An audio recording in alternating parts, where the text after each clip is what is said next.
Hey, interwebs. Before we begin this episode, I just want to give a warning that this episode is going to talk about suicide. So, just fair warning on that front. If that's something that is going to be rough for you, we totally understand. And we will see you next week. And we adore you. So, thank you so much. Take care of yourselves. Frak, this podcast, come and listen to us talk about Battlestar Galactica. It's a show that we're talking about.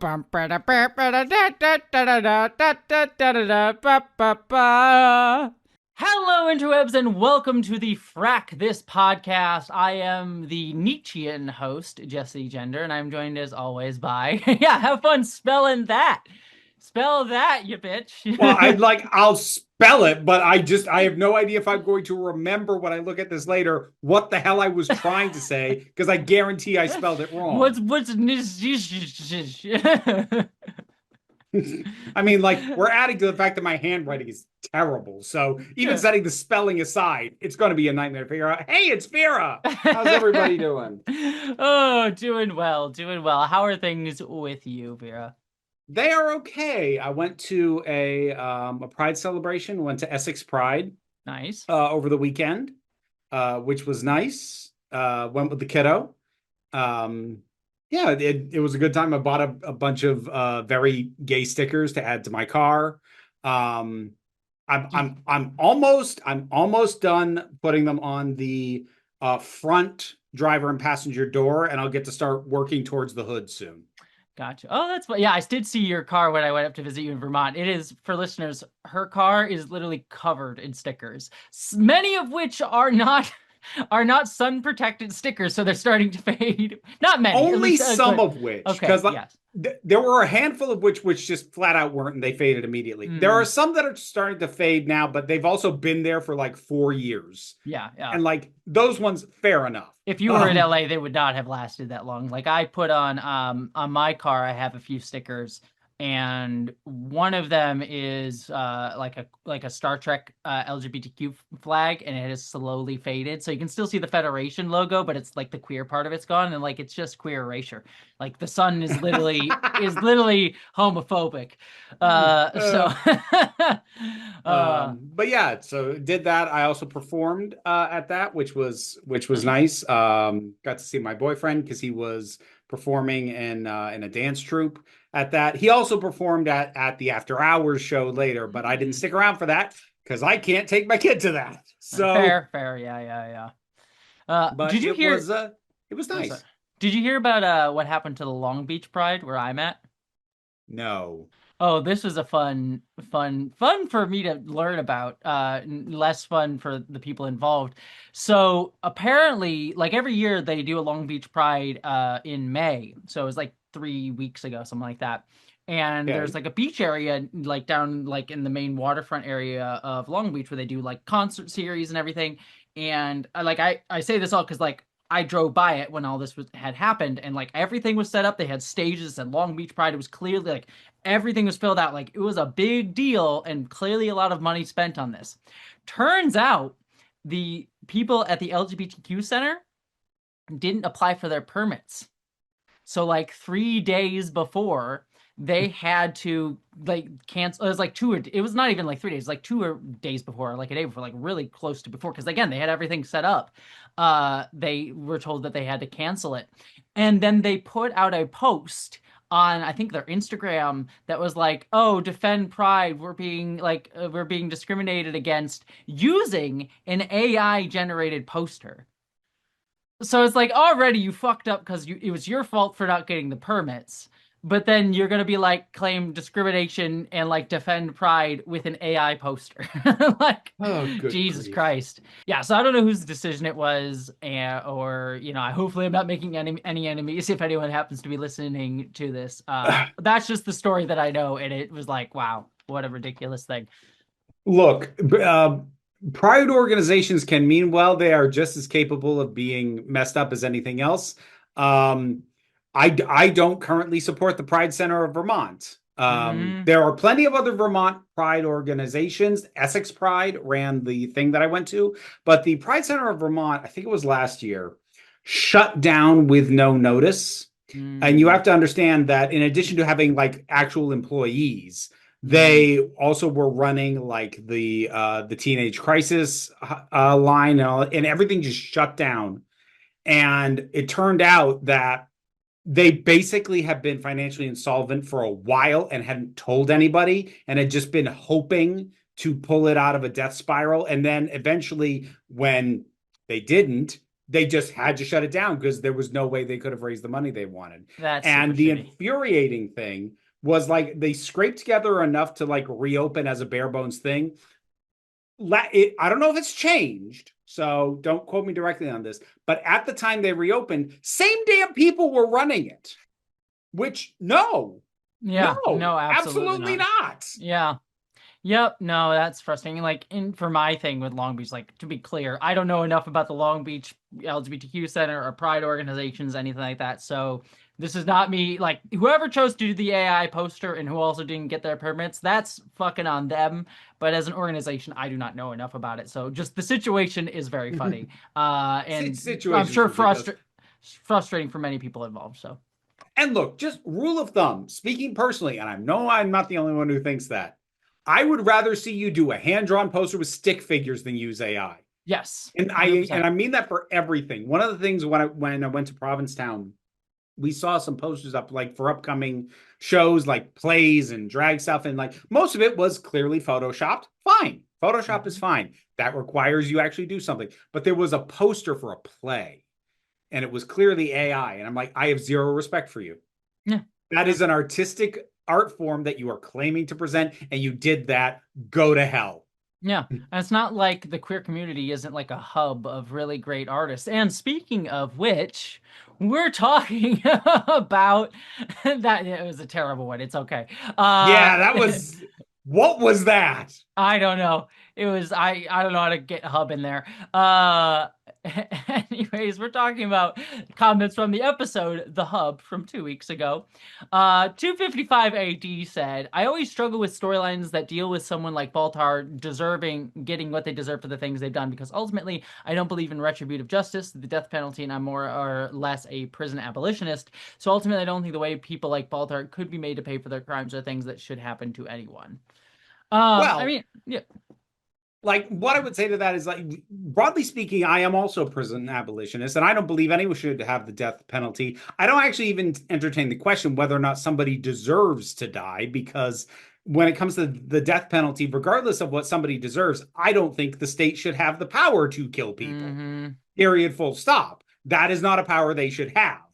That having been said, I don't think I'm usually pretty careful about this, about using a phrase like he deserves to die. I think I pretty much specifically said I would kill him in that moment. And I don't say that necessarily claiming that I'm the moral, guardian of all things. Like, oh, and because I would have killed him if I was Rosalind, that means that's the right thing to do. No, no, but that's me being goddamn honest. If that man who done that stuff in that moment, who was saying those things about being forgiven, I would have killed him.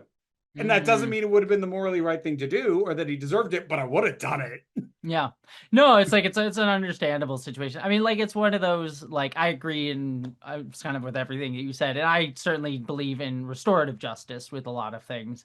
Like I mean, it's like this is a complicated conversation for all of this, but like with people like Baltar or people like Donald Trump, like would I prefer them getting their moral justice without like outright murdering them? Sure, but it also is like sometimes these people in power are like they're going to hold on to power no matter what you do and they're going to continue more harm. So what do? I'm not advocating for vigilante violence, but if there's a situation like that, like when they could cause more harm, what are you going to do and when you have those Yeah, and opportunities? like So I don't advocate for vigilante violence either, but like I will say, if you feel a great deal of anger looking at powerful people who you know for a fact will never truly have to reckon with what they have done and who they are, I think anger is a very justified response. yes, yeah, That's it's like one of those things that I was talking with my family about after the I think I told this story before. The United Healthcare CEO guy that got killed, was murdered yep. by, well, allegedly,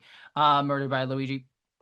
And it was like they showed a montage of that at my sister's graduation, and all the kids cheered when that happened. Yeah, And you told my me about yeah, that. and my parents got all very like pearl clutchy about it, being like, "Oh, how could they cheer?" And it's like, and I'm explaining to them like, look, do I advocate that someone go out and do that? No, but do I give two shits about that man's life? Absolutely not. And like, honestly, like the world's kind of better off that he's dead. You know, like, would I advocate people go and do it? No, but I don't feel anything bad about it. Yeah. So, Like I don't think anyone should be getting killed. That doesn't mean that I'm going to mourn them if they die, however it happens. yes. Like Well, now that I we've don't mourn them. I don't owe them my empathy for eventually shuffling off this damn mortal coil that they made worse. well, now that we've touched upon not political topics at all, and certainly have not gotten Don't canceled. want people accusing this podcast of getting political up in Not at here. all. Not at Goodness, all. no. Neats Ert, apologies if I said your name wrong, said, I actually have to disagree with you both on this episode. I don't think it's great, but I do think it's one of the most interesting recent ones. The part with Baltar and Rosalind, I don't think the show writers are intentionally saying that repenting is all that needed for forgiveness.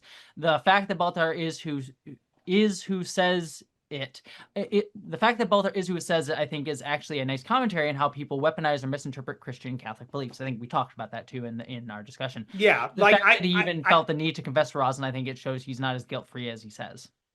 Yeah, and I can buy that as the intention, but it's one of those things like very valid points to make. I don't trust this show to do more than the surface level skimming past that point that they did.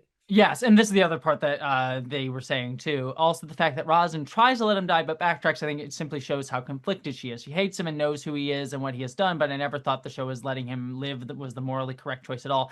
I don't know that I'm going to disagree with that part. Yeah, I would disagree on that with that part as well on that point, because yes, I do think like the fact that she's conflicted, we do see that in that moment. I think that's well argued, but the show kind of does have that point of like, oh well, you should try and do the morally correct thing, and it's not an exchange. You don't get this for that, but you should try and do the morally correct thing, and the morally correct thing to do is saving him, which is they do through the vision with the priestess lady.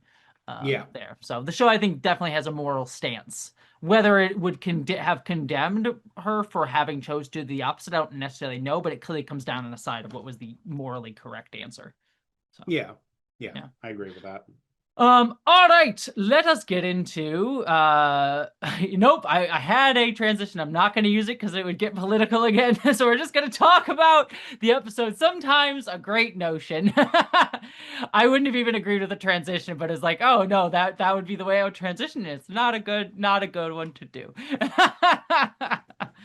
But yes, we are talking about Sometimes a Great Notion, which is the mid-season premiere episode of the show.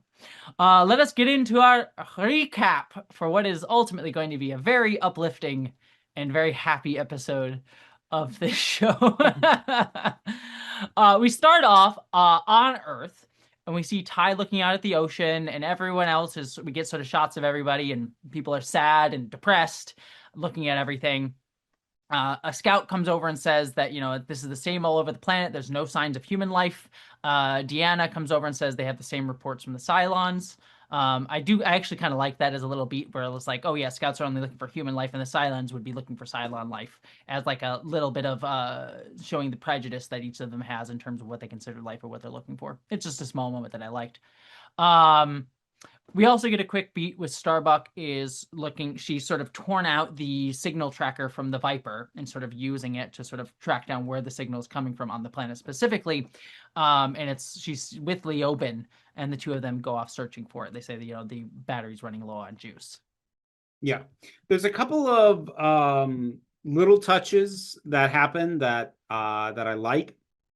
There's Rosalind, like, I can't remember if she actually picks it, but there's like this little thorny, like thistle looking plant that she kind of tends to, which I actually really like as a touch, because it does mean that there is something here. It's not intelligent human life or whatever, but like there are things that are starting to rebound, or there are things that were hardy enough to survive the radiation. There is something here, which, like, as someone who tends to rather severely dislike Apocalypse and End of World stories for their bleakness, I actually really like the small visual touch of, no, look, living plant. Like there's some Mm-hmm. stuff here, and like no attention is drawn to it, but I legitimately appreciate the fact that it's there.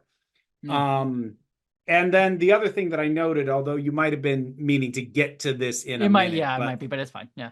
we see Dee sort of Mm-hmm. looking at stuff, and she bends down, and there's A this watch. little, well, there's this watch, but then there's this little jacks set, like the Mm. children's game.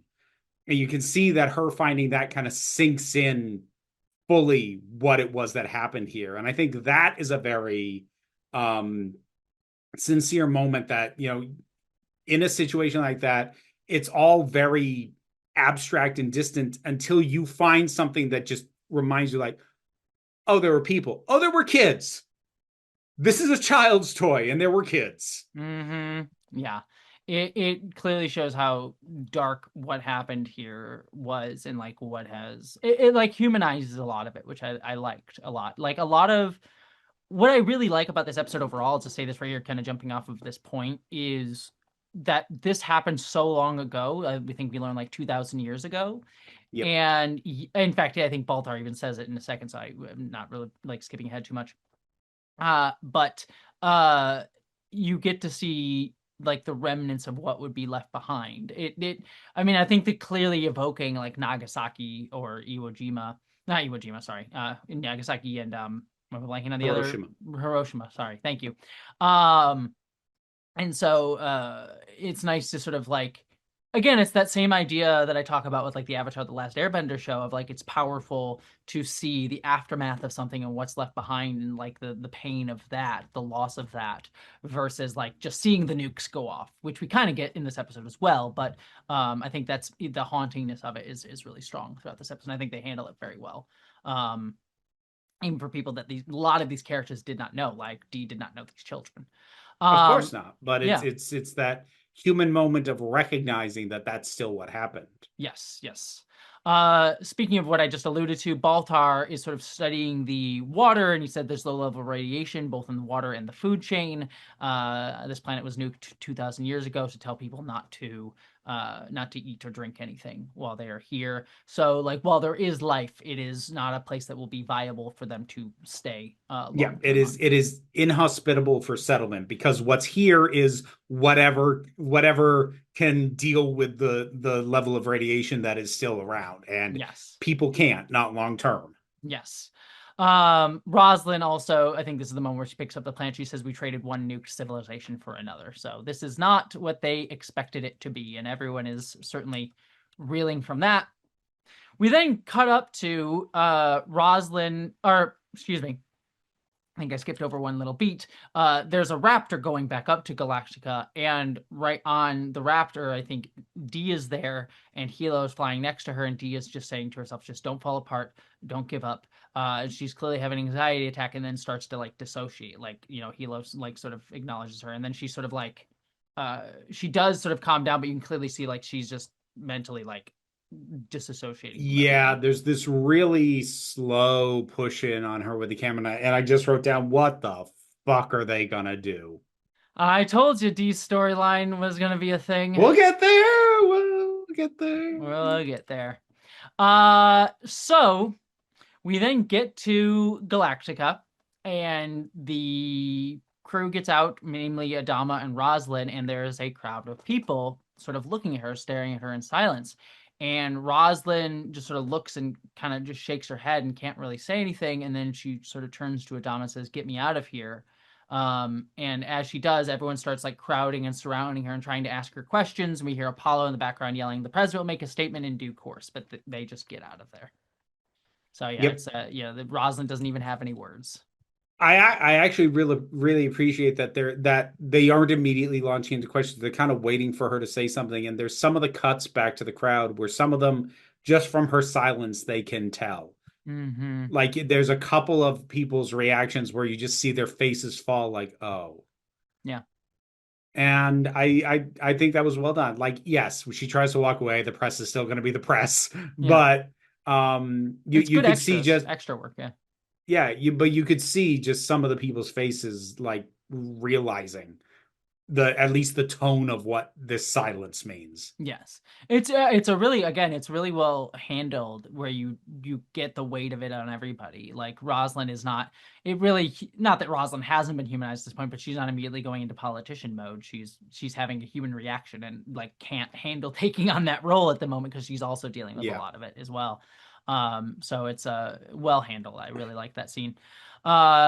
We'll cut back to this later, but there's a quick little scene between Starbuck and Leoben where they're continuing to look for the responder, and Leoben sort of finds a piece of fuselage on the ground. He sort of says 757NC, and Starbuck says, well, the number on my Viper was 8757NC. So hints that this is her Viper, potentially. Dee then goes to see Hilo and Athena, who are playing with Hera.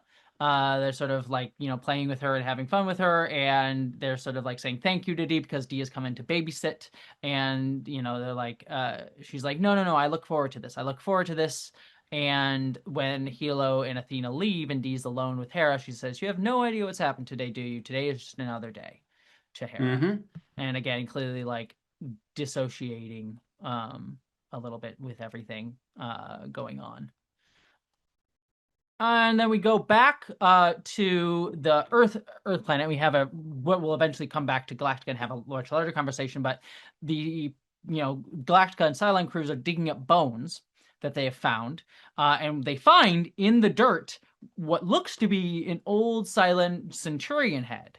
And what we like the older design, and what we eventually learn as we jump back to Galactica, as the sort of characters start talking about it, Baltar's there, and Rosalind and Domina, I think a few others, is that I think Deanna's there as well, that this is a Centurion that is similar, but not the same as the designs from the older Cylons from the colonies.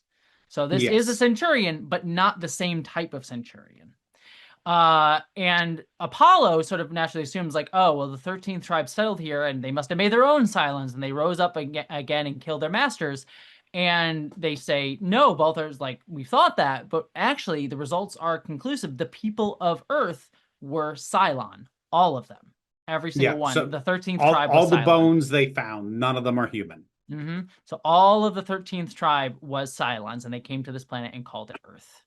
Which, I mean, we'll see where that goes. It's one of those things where like it's not truly a retcon because I don't, or honestly, it might be. I don't feel like going back to check, but like at the start of the show, they definitely heavily implied.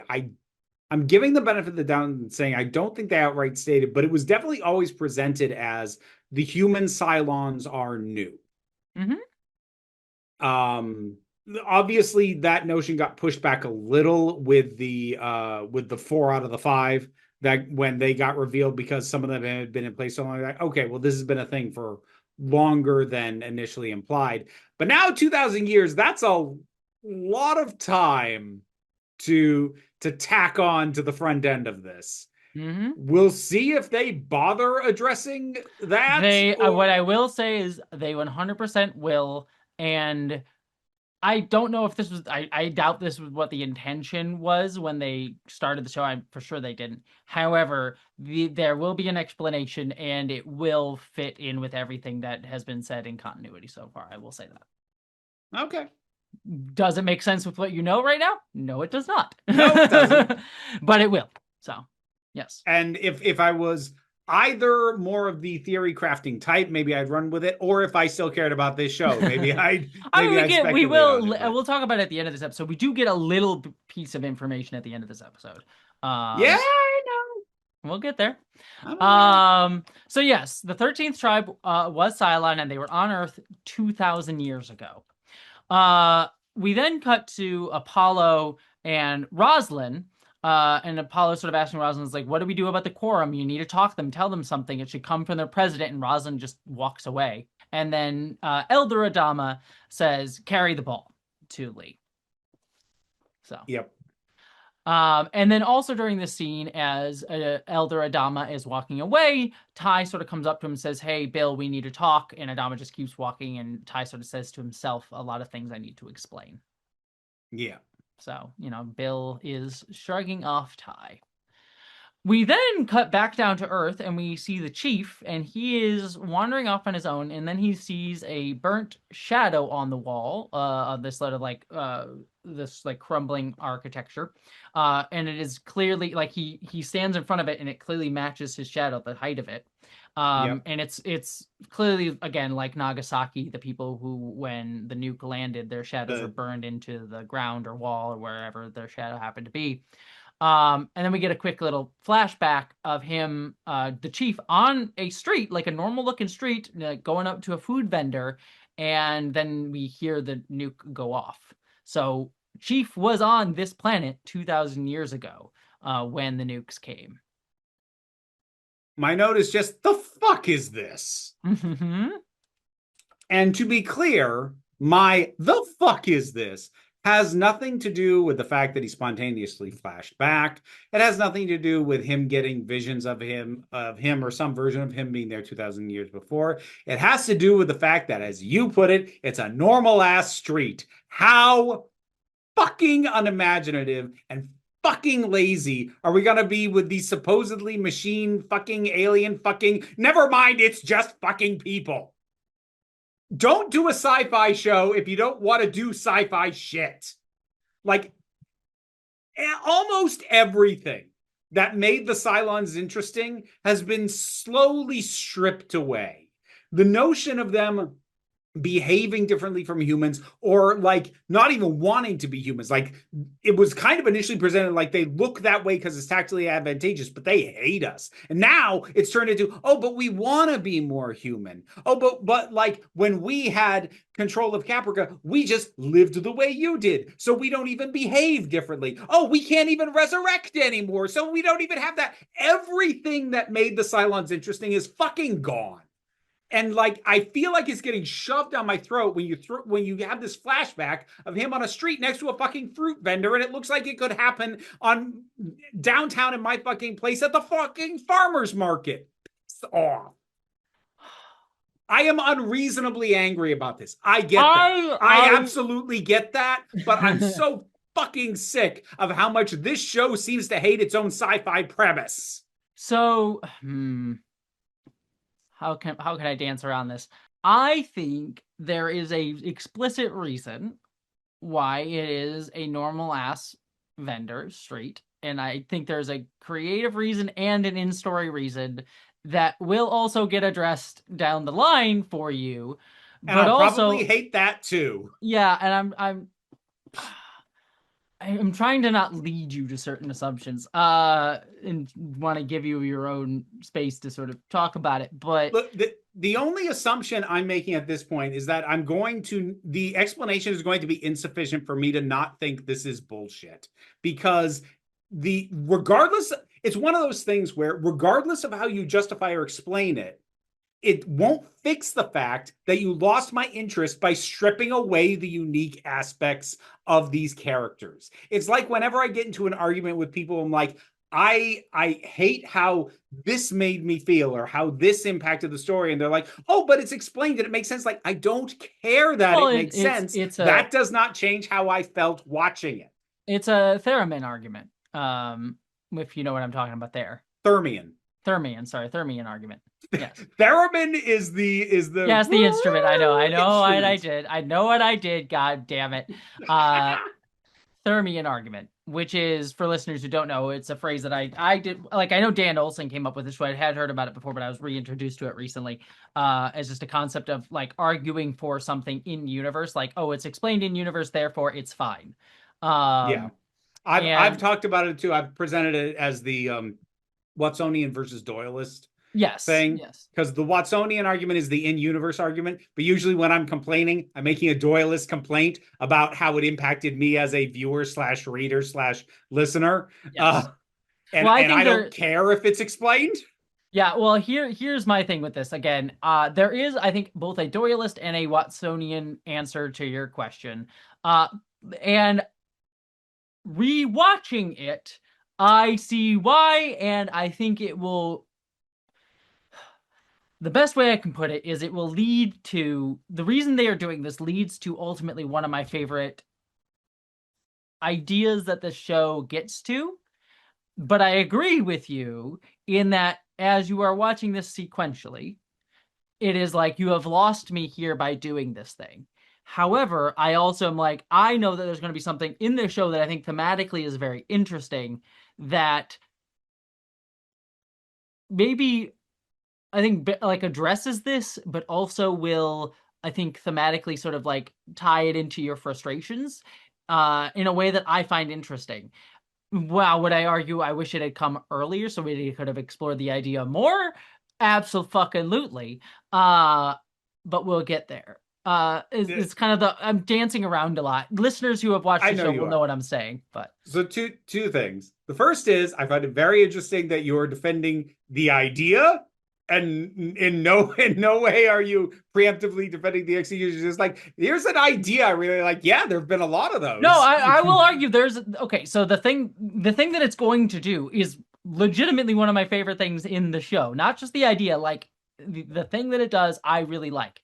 Okay. Do I wish it had occurred in season 2, not season 4? Yes, that would probably be my argument, and would not have lost to you either along the way, I think. That and so the other things I'm going to say is it's interesting to me that you actually said it. Like I think there is both a Watsonian and Doyle has answered your question, and I'm sitting here going, bitch, I didn't ask a question. I just said I hate this. Yeah, I yeah, had no questions asked. I just said bullshit. yeah. But like it actually does matter to me, and I don't want to imply that taking a holistic big picture view once you know the whole story has no validity. Mhm. But I feel like that a lot of the conversation that happens around pieces of media that supersedes all other conversation. Oh, This is sure, yeah. actually why, like, when I give feedback, because you know this, because this is the way I give feedback, like on your scripts. Or I had a friend of mine beta read her fantasy novel, and I gave feedback chapter by chapter. I'd read a chapter and give my feedback about what I thought about it as I read it. Because I Hmm. think if you wait until you get to the end, once everything's tied up, assuming it is, you forget or no longer give weight to the experiences you had getting there, some of which might have been frustrating or could have been improved. That because you now know where it goes, your mind is glossing over. Hmm. But Yeah. I it's part of why I will always stand by when especially if I do episode by episode reviews, even if it's a serialized thing, if an episode frustrates me, I think that is not only a fair thing, I think it's a really valid thing that way too many people dismiss because they're busy going, well, maybe it'll come together in the end. Regardless of whether it comes together in the end, this experience frustrated me, and that matters. Hmm. Yeah. No, I definitely agree. So yeah, I'm not discounting your point, but we'll get to it when we get to it. But there are a few pieces here that we'll discuss too as we go through that I will bring up as we get to it. We then go back to Leoben and Starbuck, and they have found more pieces of the Viper, and Starbuck is sort of getting frustrated. He's like, if my Viper's blown across this planet, who flew it, and what did they ride? What did I ride back to Galactica? And the open sort of says, well, maybe it's better off not knowing. Starbuck says, well, you're the one that always said face the truth and don't run from it. Why the change of heart? And the open says, well, you might not like what you find. And Starbuck responds, for me or you. Yeah. So, So I wrote down at this point, this is actually intriguing. mm-hmm. I'm not sure it's interesting, but it is intriguing. Like this is actually a bit of intrigue of the two of them sort of tracking down this signal that the way it is paced out, I actually think is well done, and it had me kind of tilting my head and going, what the hell does that mean? Mm-hmm. When we get to where it's going. I actually think Yeah, it's one of the better pieces of intrigue, definitely in the last two seasons. yeah, no, I will. We'll talk about it when we get there. The next in a scene or two, because there's something I want to say about that I really like. But I agree with you on this point of how it's built up. We then cut to Lee and Dee. So Lee is sort of hanging out in the Viper pilot, mission briefing The bay, whatever. briefing room, yeah. Yeah, briefing room. And Dee comes in, and she's like, "Well, your Raptor's ready to go to Colonial One." And Lee sort of talks to us like, I've been thinking about all the pilots who gave their lives for a dream for a new life on Earth, and I just don't want their sacrifice to be meaningless. And he sort of connects with him as, his ex-wife and says, you have that look when your father, went back to New Caprica and you had to stay on the Pegasus. And she's like, "Oh, am I so easy to read?" It's like, "Only to me." And Lee says, "Oh, there were some good times for us in the Pegasus, weren't there?" Um, and she remembers, "I remember what you told me. We had to keep the human race going, and you did." And Lee says, "No, we did. I couldn't have done it without you, Dee." And she says, "You will this time too." Which is interesting considering what happens later on. He says, I don't know how to tell the quorum. And she says, "Don't tell the truth. Don't try to spin it." Because he says, I don't know how to spin it. You're the one they need to hear it from. If anyone can reason with them, it's you. And then Apollo, as he's heading out, says, "Hey, I was going to grab a drink around 1900. Would you join me?" And Dee says it's a date. So you glossed over the tiny bit of gallows humor that I actually really liked because yes, Lee says, "I don't know how to spin this," but what he says right before that is, "Well, the good news is Oh yeah. real estate prices are real low." Yeah. It was good. I mean, given where this goes, I do like this scene. I think. So I'm not going to say where it's going yet. Here's what I am going to say. What happens is not unsalvageable. Mhm. It does not work, and I'll talk about why when we get there, but it doesn't mean that it could not have been made to work. But I'll get to what the actual break and why it fucking fails completely. Yeah, we'll For talk me. about it. We'll talk about it in a minute. I'll save it for that point because I think we'll need to talk about the whole thing here. Yeah. But we get to the scene that I alluded to earlier, where it's the Open and Starbuck back on the planet, and they do find the fuselage of the Viper, the sort of main part of it. And Starbuck goes up to it, flips it over, and they find a dead pilot in there with it's like burnt to a crisp, like body skeleton, but has Starbuck's hair. Still has blonde hair. Yeah. Yeah, The yeah. hair was impervious to flame, apparently. Yeah, evidently. But she takes the dog tags. Starbuck takes the dog tags off of it. And it's a really good moment because, she looks at it and Leoben sort of looks over her shoulder and he sort of like gets like his face sort of like gets surprised and he sort of backs off kind of scared. And we see that it is her dog tags. It says Kara Thrace on it. So this presumably is her body.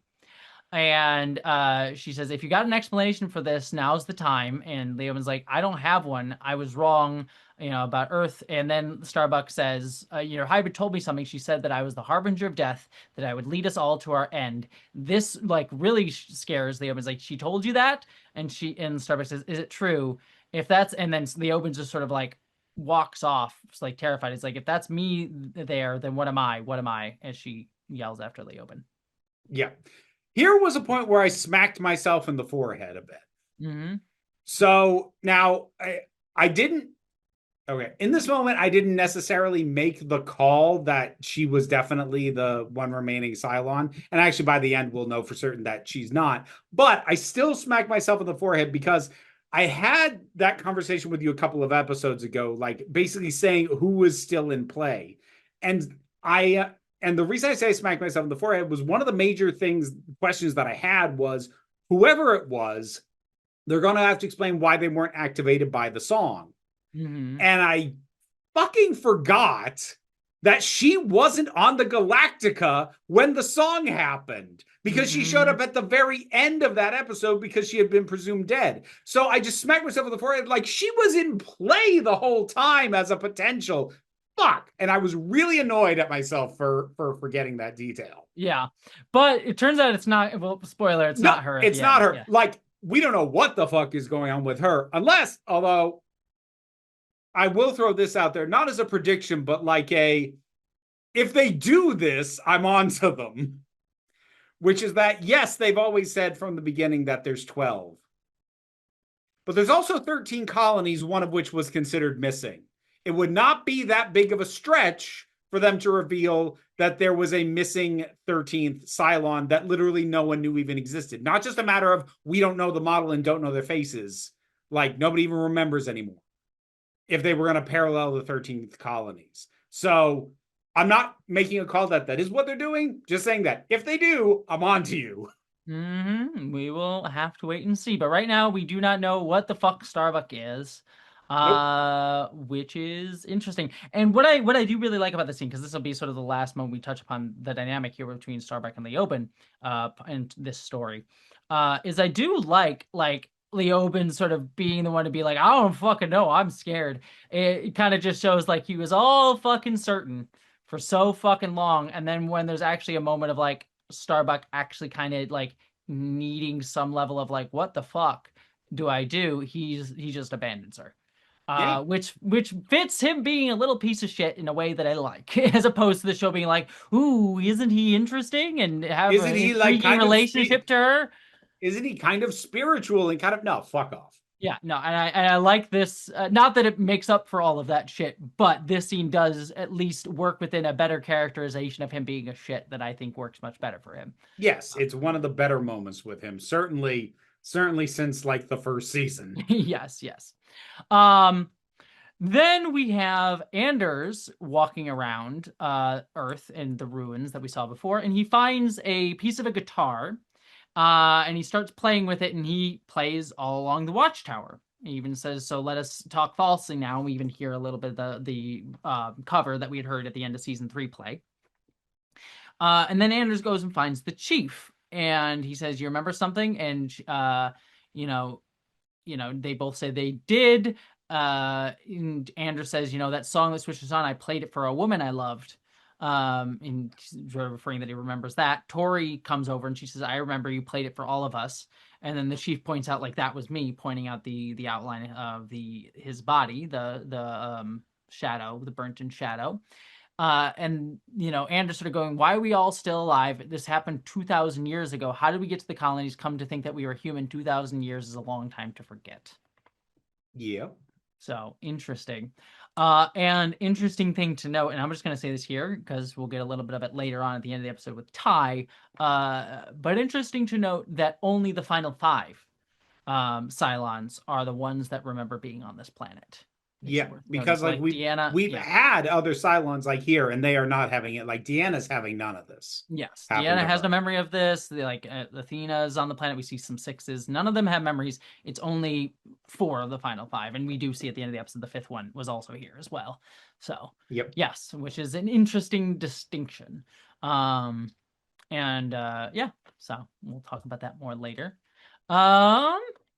Roslyn then back on the Galactica, we see her burning her books of Pythian prophecy, and Adama comes in and he sort of says, "Oh, we need to say something." Morale's going down the toilet, and he sort of sees that she's burning the prophecy. He's like, "I heard you didn't show up for your diloxin treatment. Do you want to tell me why?" And she says, "I didn't feel like it." And he says, "You need your treatments." And she says, "No, I don't." And she says, "So what?" He says, "So what? You're just gonna lie down and quit?" You're the one that made me believe this. And Roslyn says, you shouldn't have listened to me when the silence first attacked. You should have held your ground and kept fighting. I was wrong.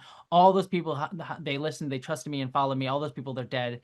And Adama tries to like reach out to her, but she says, don't stop, don't touch me. As she sort of breaks down, and Adama sort of leaves her at her request. Yep. And this is what happens when you pour all of your hopes into one and only one thing. Mm-hmm. Now, I'm not even saying that as a criticism of like Rosalind as a character. She didn't have a whole lot of other things to pour her hope into, to be fair. But like this is, it's more me pointing out as to why this scene works, because it doesn't, given how driven she's been before, this doesn't feel like any kind of betrayal of her character, because the one thing that she had hinged so much of what she'd been doing and fighting for, and like it's I was gonna say it's gone. It's not even gone. It's here, but it's shit.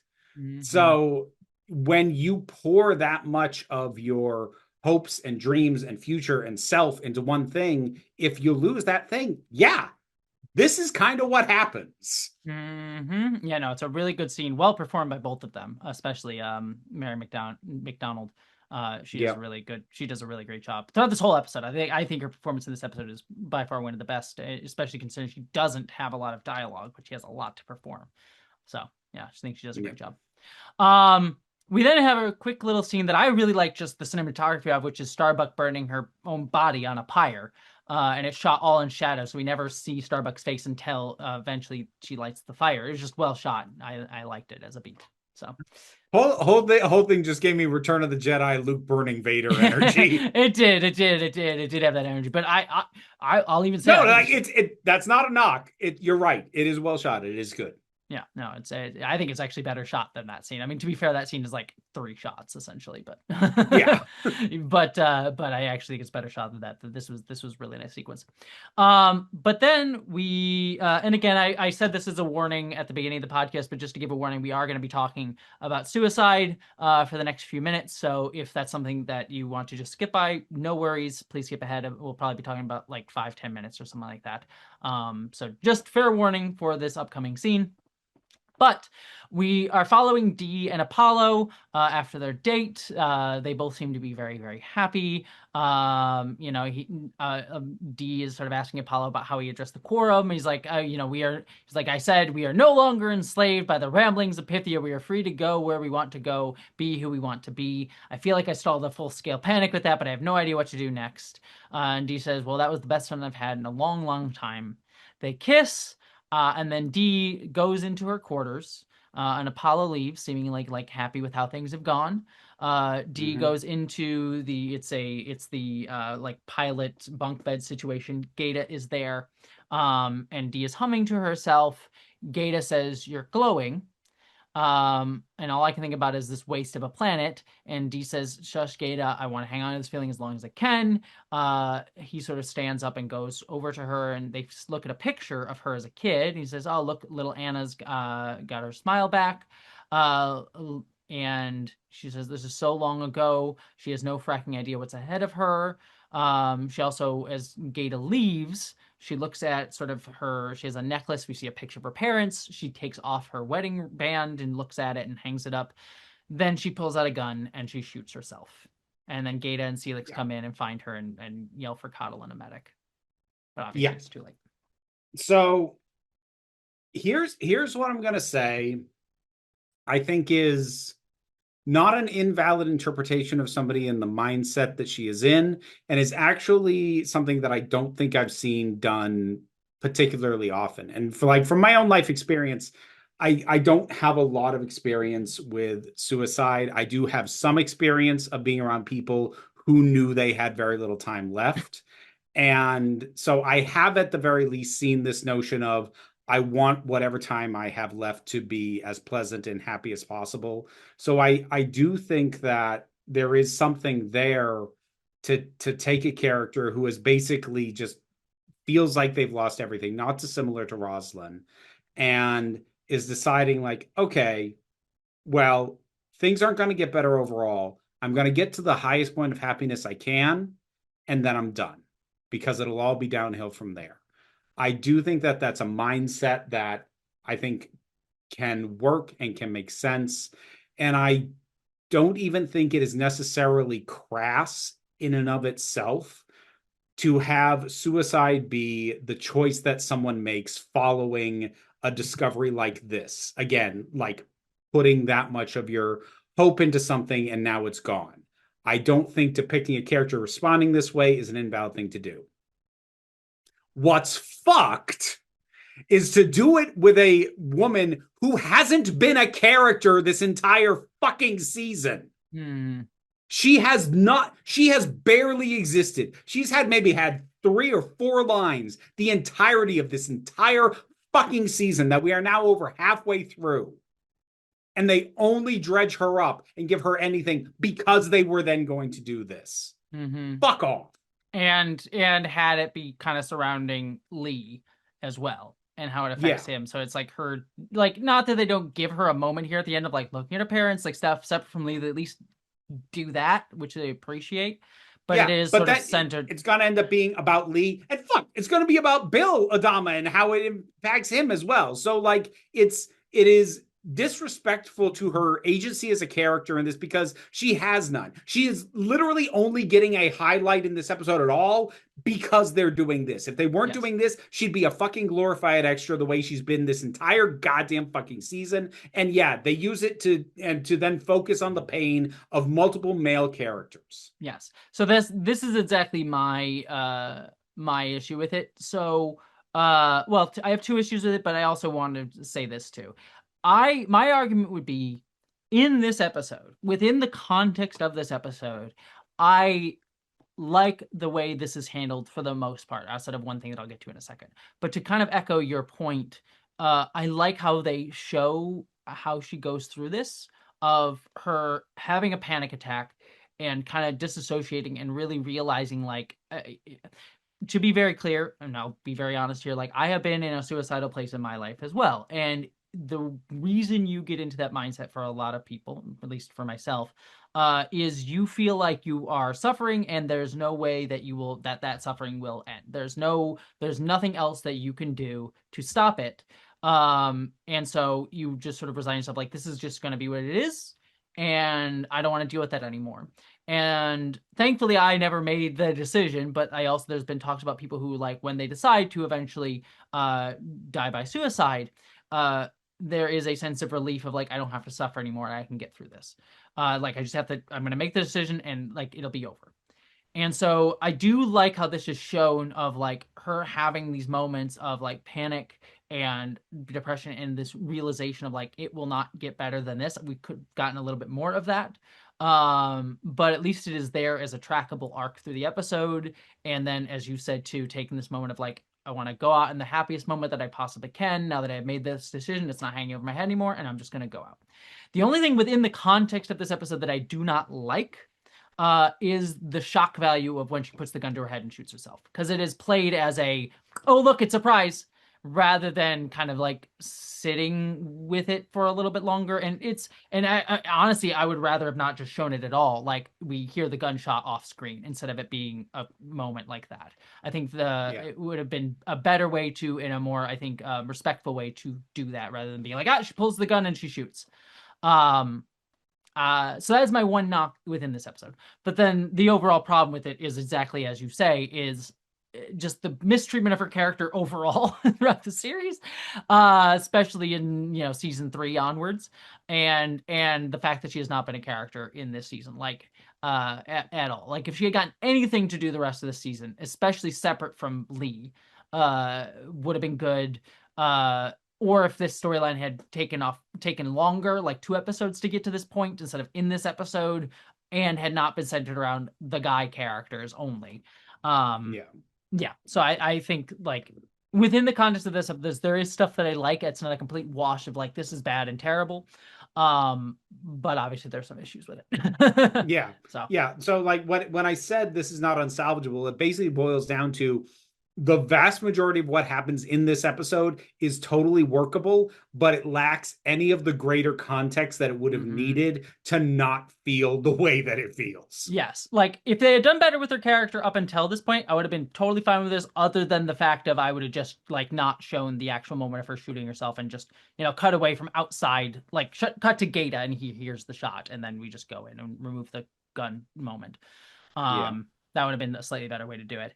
But other than that, yeah, the episode is, I think it handles it well. It's just the context of it is shit. Yeah. It is shit. Anyways, we then cut to, speaking of focusing on the men, we get to Apollo is looking over Dee's body in the morgue. Adama comes in, and Lee says, she kissed me goodnight 45 minutes ago and there's joy in her eyes, why would she do this? And then Elder Adama Bill says, I don't fracking know, and he's clearly drunk. And Lee just sort of gets out and leaves. And he walks by Gata, who gives Lee a kind of angry look. Like, not like Lee doesn't see it, but it is a, like, sort of look from Gata. Yeah. We then cut back into Bill looking over Dee's dead body, and he sort of lifts up the sheet that's over her, and he cries, and he says, what did you do? I let you down. I let everybody down. Yeah. So. That second moment with Bill is the one that I really want gone.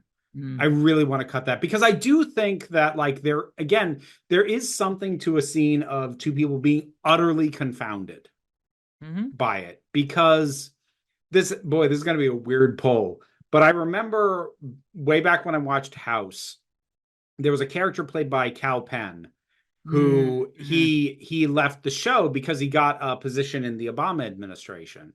And so they had to very hastily remove his character, and they just had him commit suicide off screen. And a lot of people were real upset about that. And, like, it was a very clumsy way to do it, But one of the things that I did appreciate about it was within episode was just mass confusion to the point Hmm. that House tried to come up with like some almost conspiracy theory of like, no, he definitely wouldn't have done that. Something else happened. But no, he did. And they don't understand why, because you often don't. Mm. Because unless it's something that somebody has told you that they've grappled with for a while, most of the time, like there's I mean, I said I don't have a lot of experience with people with suicidal ideas. I have a little. But they weren't, people I was exceptionally close to. But I have seen the difference in the reaction from, the people who are left behind. I've seen the difference between someone who has been, very openly struggling with this for a while, and somebody who, whatever degree they struggle with it, they did it privately in their own head. And the response from the people around them is drastically different. It is sad either way, but the people who like were aware that somebody was struggling with this will be sad, but also a bit more, I don't know if accepting is the right word, but they have more tools to move forward with that than people who just didn't know, who had Hmm. no idea that somebody was struggling with this. And the shock of it really does leave you in this place of like, nothing makes sense now. It's like, did I even know you? Like, what the hell just happened? And I do Hmm. think again, there's some validity in giving us a glimpse of that. God, I wish they hadn't cut back at Adama, like lifting the sheet and being like, "What did you do?" I'm like, "Oh, fuck," because I that actually don't. that makes it excessively about him and not just about the him and Lee's inability to understand, which is what it felt like it was up to that point. I honestly, I would have even just like, I don't even necessarily mind the "what did you do" beat. It's the "I failed you" sort of thing, because then it makes it about him. Like Hmm. the "what did you do" like still is about her, Yeah. and puts it on No, her. fair. So like I don't necessarily mind it. I agree with you. It would have worked even better if we just cut it completely. But it is those last two lines that are the ones that really stick out to me that I That didn't that like. I failed you. That it now it's about His Adama. arc, yes, Yeah. Now it's about how he didn't do enough, and yes. it can't be a thing that she did. It's now a thing that he Yes. failed at. And that is something that does not get addressed in the rest of these scenes. Like, if you are like, I don't even mind the next two scenes that we're gonna get, which do focus on Adama and his feelings on this. I actually like these scenes that we're gonna get in a second here, to a degree. But like, by setting up it with those two lines, it's like, okay, we're making her death about him. And if it had just been, Yeah. "What did you do in that scene?" then at least it ends that scene on like her like choice to do this and his inability to reconcile with it. But then it becomes about like, "Oh, I failed you." And then we enter with that energy into the next scene of like, "Oh, he feels like a failure," as opposed to like he is dealing with so much, and like him feeling like a failure could be part of it, but at least it is also more settled on going into that scene of like he is dealing with so many things that he can't really reconcile at this point, like Rosalind and like Dee's choice and everything like that. So Yeah. that I, would be I my think thing. I think what's frustrating about this is my overall feeling of what's frustrating about this show, which is this is not unworkable, but you still biffed it. Yeah, and honestly, what's frustrating about it is it's not unworkable. You could have fixed it in the edit. Like it's just like it's honestly just like with the D stuff, like I was saying with her shooting yourself, you just like cut earlier out of that scene and just cut to Gata shot that they have in the Yeah. episode. And also here just cut out the last two lines or that little piece at the end there too. You know what I mean? Yeah. So And but like we'd still have the problem that she has been yes, aggressively yes, not a yes, person yes, up until for this point. sure, But for yeah, sure. like within this episode, minor things would fix this. And like if you knew you were gonna do this, fuck, why didn't you make her more of a character up to this point? Like if Mm, you knew this was what you were gonna do, because like I'm coming into this season understanding that like this was the planned season. This was the season where they knew where they were going. You knew where you were going and you still didn't bother. yeah, yeah. Well, we then cut to Adama. He heads out of the morgue and he asks the soldier that is sort of standing guard there. They ask for his sidearm. He says, "Give it to me." We have this tracking shot as he's going through the halls of the Galactica. We can sort of see like everything's kind of gone a little bit more into chaos. Like people like are fighting each other, and people are sort of like lazing about, and no one's sort of like doing their job necessarily. So things have gotten kind of worse. But then he goes into Ty's room, and he grabs Ty's alcohol and Ty's gun and throws it on the desk in the middle of them. And he says, "Let's have that heart to heart you've been pining for." Ty says, "Bill, I'm so sorry that I didn't have the guts to tell you when I first found out." And Adam says, "Frak you got no guts. You're a fracking machine. Is that how this worked? You were programmed to be my friend, emulate all the qualities that I respect." And he's like, Ty says, "No, I was your friend because I chose to be. I wanted to be." And then Adama, who is clearly trying to just dig the knife in further into Ty, says, "Well, Ellen was smarter than I gave her credit for. She knew from the beginning there was something wrong with you. She wanted to find a man with real blood in her veins. She came at me once like a dog in heat." Oh, no, let's be clear how vulgar this is. Not real blood in the vein, real blood in that big vein. Mm-hmm. Yeah. Mm. So yeah, he's being very vulgar, and Ty is like, "Stop, like don't do it." And then Ty, gets incited by all of this, and grabs the gun and aims it at Adama's head, and he says, do it or I will." And Adama puts the gun to his head. Another gun to his head, those two guns. Cut to commercial, cut back. Ty then sort of like pauses, realizes what's going on, and he says, "That's what you came here to do this. You haven't got the guts to do it yourself." He puts down the gun and says, "I'm sorry, this is one time I can't help you." Adama goes to drink some more and says, "We both had enough." But then Adama grabs Ty's drink, like full drink, and like downs it. And Adama says, "Did I ever tell you about the summer with my uncle when I was a kid?" Just noting here, his uncle is a character in Caprica, who's a character I really like. He's gay. He's like one of the few gay characters in this franchise. So his gay uncle, which is not noted here, but his character, We have we have we had a single canonical non-straight character in this show? Kane, Admiral Kane. Oh, right. So one. And we will get another one before season's end. I will at least say that. Very, very. Let me. Okay, I'll just say it this way so we can say it Last season. Yo, good. Not even. Not you. even. Not even. Not even. Not even. So the webisodes we're gonna get next. We're gonna watch next week. It's confirmed in the webisodes and not in the show. So brave. So brave. So yeah, there is another gay character that we've been watching on this whole show, but only confirmed in the webisodes. So anyways, let's see here. Yeah, talking about his gay uncle. And to be fair, I will give at least the show some context of like the time there was not as many gay characters, and they did make a gay character a primary character in Caprica, so at least give them that to a degree. At least give some context. Not to say it's right, just to give context for the show. But yeah, anyways, Adama says, "Did I ever tell you about summers with my uncle when I was a kid? Foxes would attack his hen house, and it really pissed him off, so he'd go out down to the hill, and the dogs would go crazy, and they'd chase after the foxes, and they become a team, and then they'd force the fox in the river, and some foxes would swim across, but some foxes would just be found, like, out to sea." And Ty says, "Oh, because they because they wanted to ride out to sea." And Ty says, "Or they just had they were just tired, you know." So like Ty sort of says, like, is it because they're just tired, or is it because they actually want to drown? Because basically being like, are they suicidal, or is it just they've given up having to fight? And Ty says, "Well, God's damn it, Bill, we can't swim out to sea. I'm your XO and you're the commanding officer. Bullying your head will not help D. It's not going to help any of the other kids out there thinking of doing the same thing without the old man, when the old man would do the same thing. You've got to lead them." And Adama says, "Lead them where?"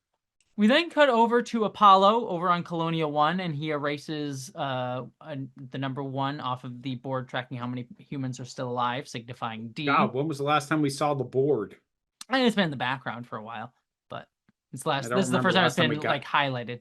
Yeah, I don't remember the last time we saw the number get changed. Yeah, I mean the number's been changed at the beginning of the episode and presumably in the episodes too, but it's been in the background. But this is the first time it's gotten a highlight. Anyways, Starbuck comes in and she said, Apollo sort of asks, I heard you couldn't find the signal. And then Starbuck seems to be about to tell him, it's like, oh, I got to tell somebody. But then she goes, you look like hell. What's going on? And Lee tells her about Dee.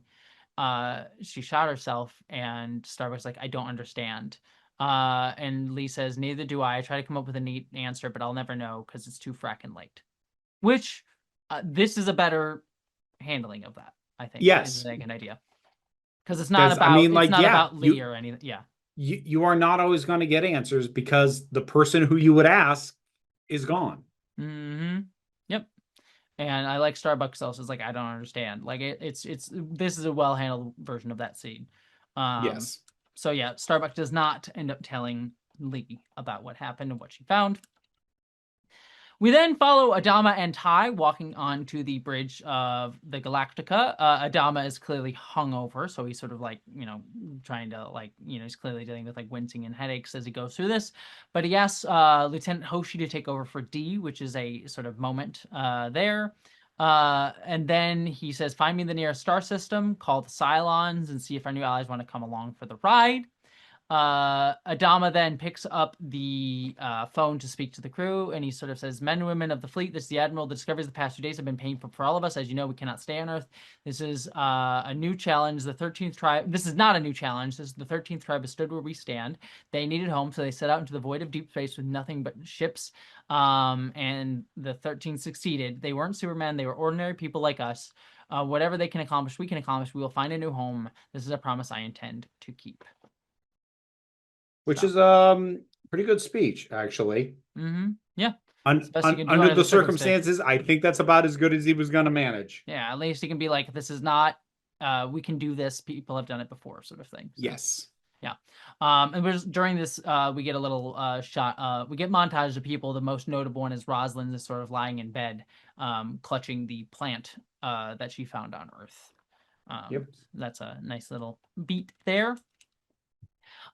We then go back down to Earth, and Ty is sort of giving orders to people to pack things up, and we see Deanna, and he sort of he's like goes over to her, and she says, "I'm not going. All this has happened again and again and again." I'm obviously alluding to the thematic, like all this has happened before thing. And she says, "So I'm getting off this merry-go-round. I want to die with the bones of my ancestors." It's like, and she sort of like says to Ty, "It's like you're gonna die in the cold and the dark with Cavill after us. Don't you ever want to stop fighting it, Colonel? Don't you just want to stop all this and just ride out to sea?" That's almost as if it's a theme that I'm touching upon there. Uh-huh. To which we cut to Ty walking out into the ocean, and suddenly he hears Ellen's voice, and we cut to a flashback of him in like a bank or something like that, some sort of businessy thing.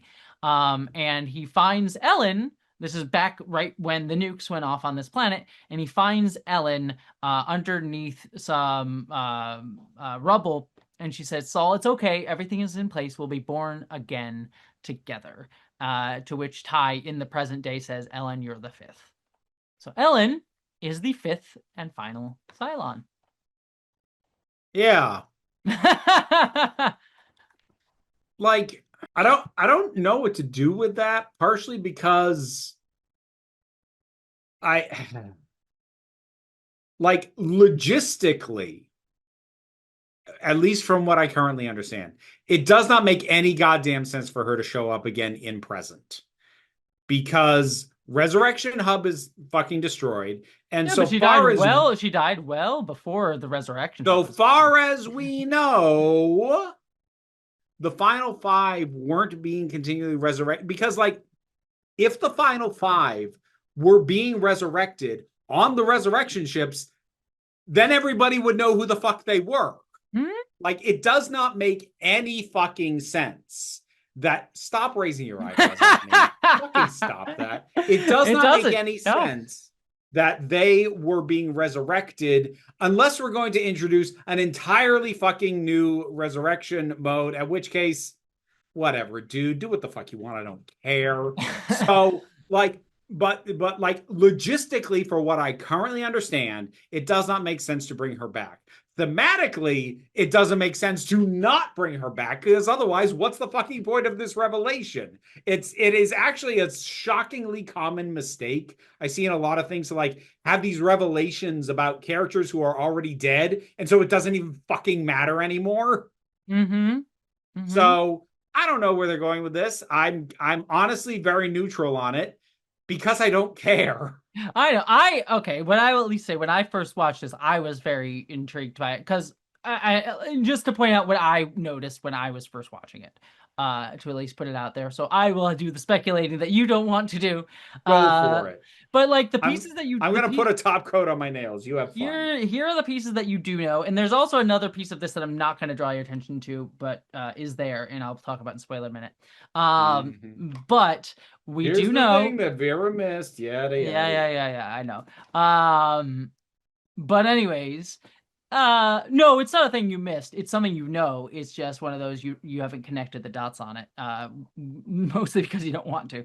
Yeah, But anyways, correct. we do know that the only Cylons that remember being on Earth were the final five. Um, the way Ellen talks about this moment here is it sounds as if the resurrection is something that like is new or like they haven't done before in this last little beat. Um, this is 2,000 years ago. The Centurions are different than the Centurions that we know. And also that and are different from the ones that were on like the 12 colonies that we saw as well. And I'll even draw attention to this point. Ty even said last episode, there's a different type of Cylon. I'm one of them when I was activated. So that is an interesting little piece of thing to note there. I mean, I've always assumed that the final five were different from the because like that too much shit makes no sense if they are meant to be literally just like them. So I've always assumed that something was fundamentally different. I just don't care enough to speculate on what that is. Fair enough. Well, they are fundamentally different. And whether or not Ellen will come back or not is an interesting question, and why and It's how not a would that question. make. She will. She will. It's just a. Mhm. It's okay. Here's what I'll say. She will. It's a question of whether they do 5 million backfill flashback episodes to justify it, or whether they just have her show up again. But yeah, no, she will. She will, There's and no fucking point otherwise. they will explain why it makes sense. Um, Again, Okay. it leads to a thing that I really do like. So we'll get there. I know I'm happy for you. it does make me sad because I do like. Let me put it this way: we haven't even gotten to the thing that I really like this show about, and was the first time I was introduced to a concept. I know we're gonna get there, and you're not gonna care, and it makes me sad. Look, just remember the fact that I don't care is not your fault. It's not even the idea's I fault. know, It's I know. this fucking show's fault. I know, I'm well aware. But we will get there when we get there. I am gonna do I a oh, sorry. I feel like at this point, the overall conclusion that we both kind of settled on is this show should have been a miniseries in 2 seasons. Yes, I think if they condensed all of this stuff into 2 seasons, it would have worked much much better. And allowed them to explore a lot of their ideas in a way that didn't draw shit out for too fucking long. Um.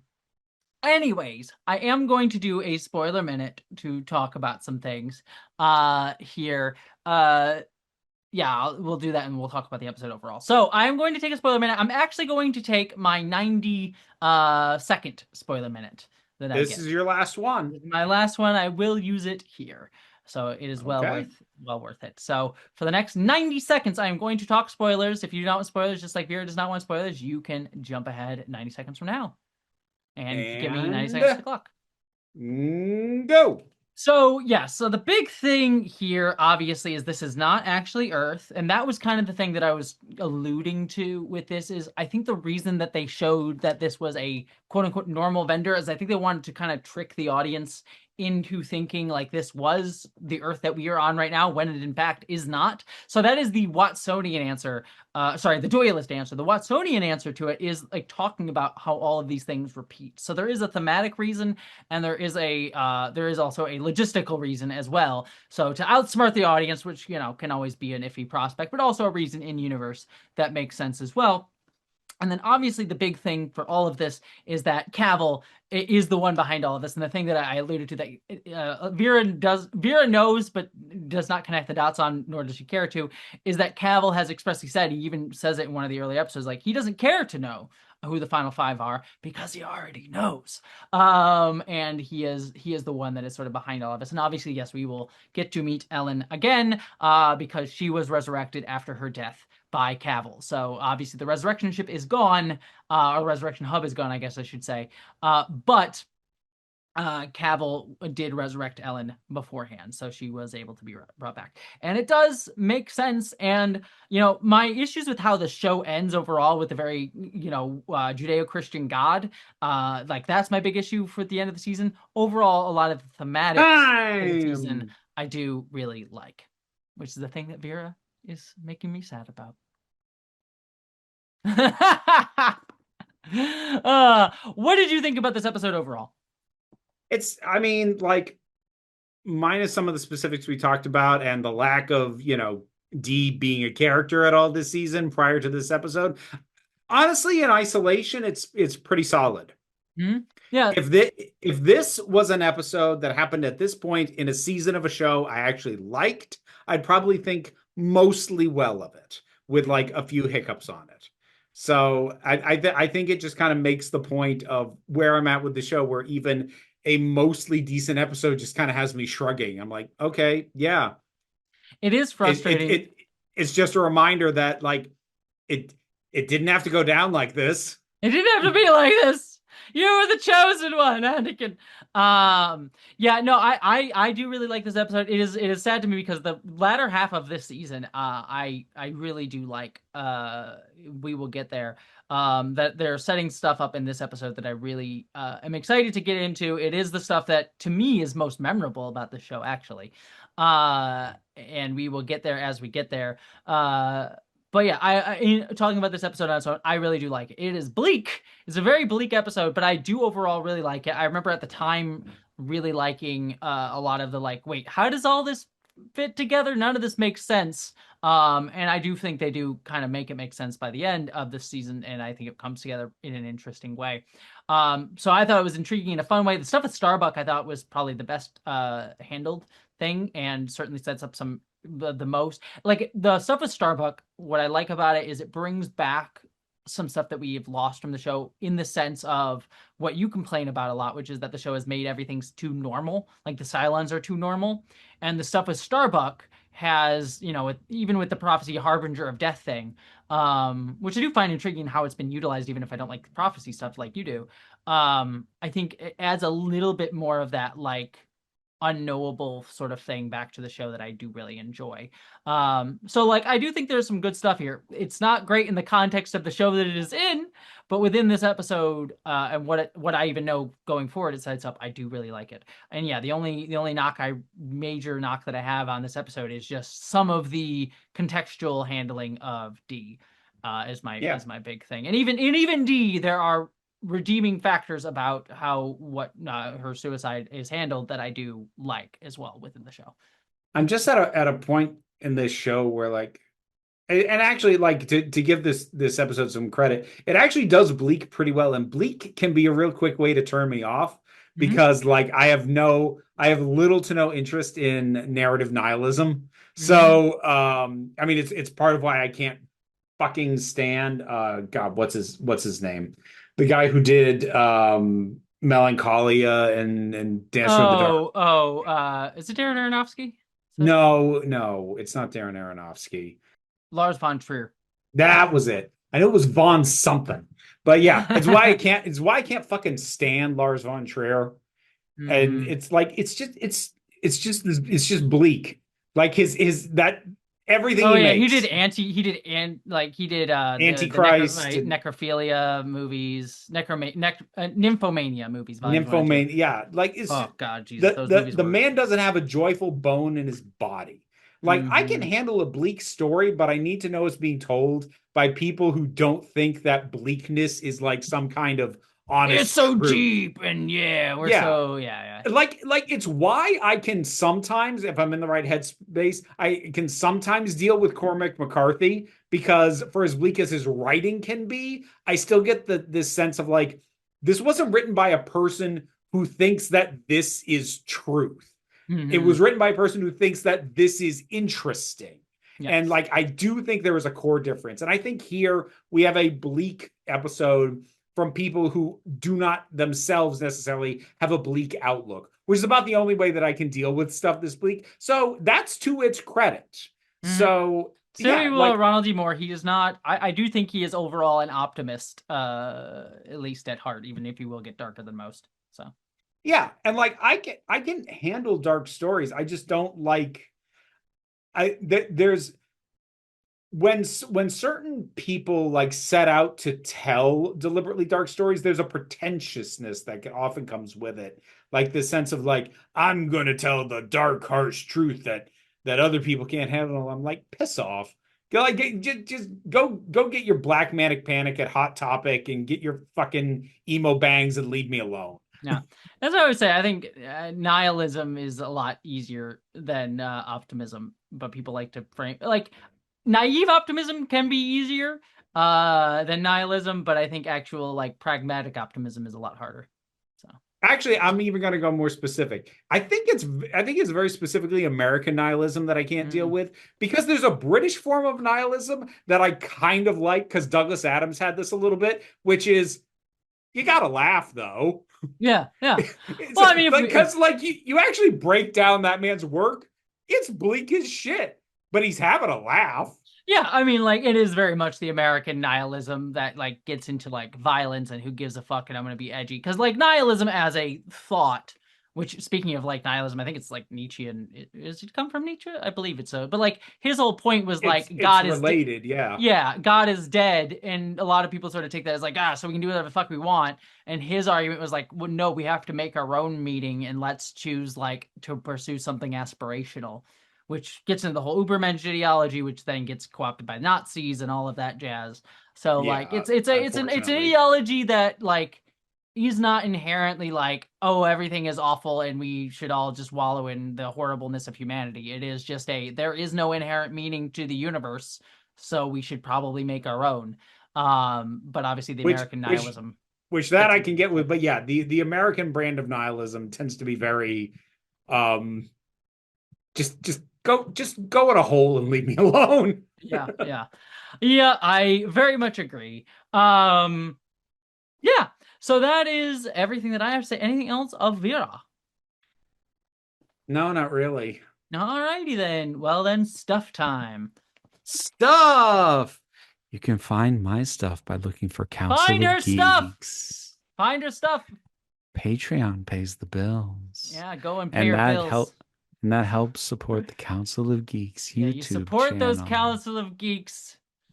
New They're gonna video geeks every all over single you. Saturday. And also the secondary channel recently rebranded Council of Geeks Break Room, Yeah, you like it when she rebrands, don't you? where you can find my thoughts on whatever I have watched, listened to, read, or played lately. Yeah, you get her thoughts all over you. And that just about does it for the geeky stuff. There is, of course, also the spicy stuff. Also the And for that, spicy you stuff. can look for Vera Wild, Wild spelled Wilde. And you can find increasingly spicy content on YouTube. She is a whore, everybody, and I say that Damn right. complimentary. And you can find me at Jesse Gender on YouTube, where I do video essay style of stuff.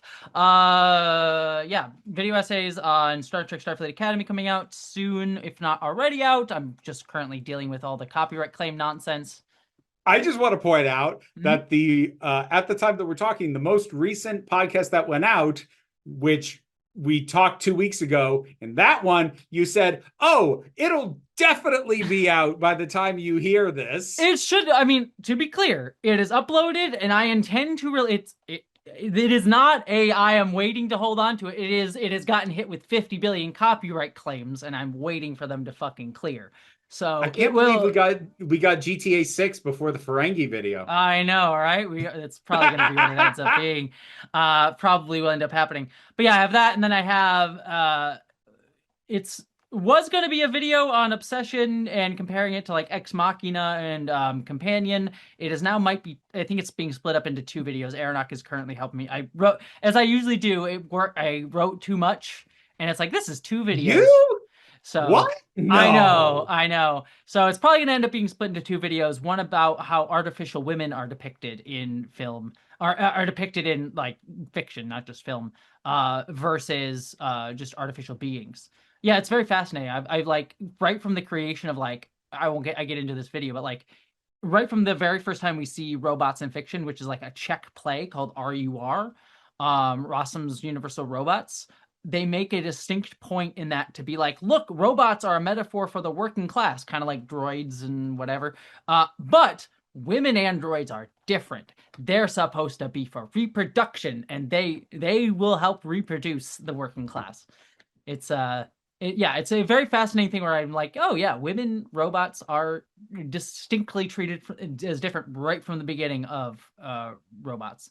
Metropolis, anybody? Yep, Metropolis we talk about as well. Yeah, there's the nice motherly human woman and the manipulative rowdy robot made by the I think the Jewish coded scientist in Metropolis. Yeah, yeah. So yeah, this is a fascinating video. Obviously will tie into the other stuff, but I think they might be separate videos. So we will talk about that. Those two videos will exist at some point. So check those out. Just in After Dark, we did news, reviews, reactions. I just did an interview with Mia Moore, the director of Again Again. That should be out by the time you listen to this. And she is great. So go check out that interview. I'm very proud of that one. It was a nice conversation about the state of trans filmmaking and all of that jazz. Then I'm on Patreon, helps pay my bills. I have extra stuff on there. I'm on Nebula and I'm on Blue Sky and Instagram. You can follow me at all of those places. There was something else I wanted to say, but I forgot what it was. So, alas, I will remember. Oh, actually, yes, two last things I should mention. Sorry, I keep promoting shit. This is the thing I need to add now. I am going to be two podcast announcements. I've suddenly become a weird podcast producer, but I am now a producer and regular host of the Cast of Kings podcast because David Chen, the host of that podcast, had to step away, and I believe that is or was at one point the highest downloaded Game of Thrones podcast, and so now I am taking over as co-host of that. So I'm excited about that. And then also this will have been announced, and we have started this as of by the time this comes out. But Tawny Newsome of Star Trek Lower Decks and Starfleet Academy fame, she is ending or has ended her Yo Is This Racist podcast that she's been doing for many years with her co-host Andrew, and they have started a new Star Trek podcast called Starter Trek that I am also now the producer and a co-host of alongside of them. So I'm very excited about that. That is a huge honor and should be a lot of fun. So please go check that out. It will be on YouTube and on all of your podcast feeds as well. So exciting about those two things. Something I will throw out there. So on June 21st, which should be the Sunday after this episode is public, there will be another charity reading of A Midsummer Night's Dream. Yes. Same group of people that I have participated in that with before. I'm going to be playing bottom this time. You're a good bottom. Darn right I am. And it is to raise money for charity, and should be a fun time regardless. So that should appear on Sarah the Fat Culture Critics channel on Sunday, June 21st. It will be live streamed and then available to be viewed after the fact. Yay! Huzzah! It's always fun. All right, I think that is everything. Anything else, Vera? Nah. All right, with all that said, I did get you to laugh a little bit. And live long and prosper. Be seeing you.